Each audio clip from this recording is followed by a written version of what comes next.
Okay, we're going to do an instructional tutorial video here on how to install your own thermostat. We've been getting lots of calls from people calling in. They've been trying to install their own thermostats and they get a little tangled up and call us and ask us for help. So the first thing I want you to do is wash your hands. White thermostat, you don't have clean hands. Select the thermostat. When you go down to Home Depot, I recommend this Honeywell one. And when you do it, make sure they give you the one that says American HVAC with my phone number on it. You're going to get out your instructions right there. You're going to do what all good techs do with their instructions. There you go. You got right here, we got our base plate right here. We're going to mount this to the wall. We're going to put this right here like so. And oftentimes there's nothing to mount behind there. Nothing, no stud or anything like that. It's just bare sheetrock. And if you ever see those thermostats, maybe you got one at home that's kind of wiggly and not hanging right, you need to get these specialized screws. These are my favorite ones. They're called Molly screws. Pretty neat deal right there. This is my favorite tool, is 6-in-1 right here for doing this. I'm going to take my thinnest one right there.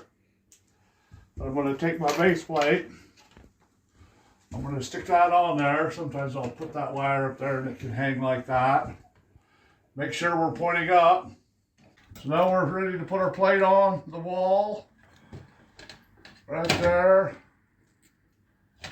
We got our Molly screw. Just like that. We're going to tighten that guy right down there like that. We're going to tighten them right up. For thermostats, you don't even need a screwdriver to hook the wire on. They're just push button little clampers.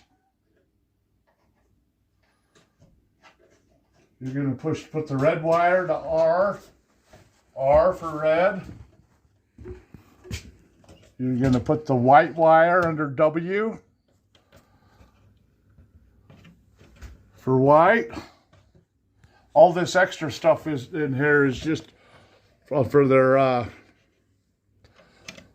factory. They make different thermostats for heat pumps and things like that, and dual stage. A lot of different accessories and things. And you don't usually need all that stuff. They kind of highlight the ones gray that is the most common that we're using. Green goes with G as in green. Yellow goes with Y as in yellow. And C is the one that gets a lot of people buggered up. It's kind of an optional one on some thermostats, but it will help you so that you don't have to rely on your batteries going dead.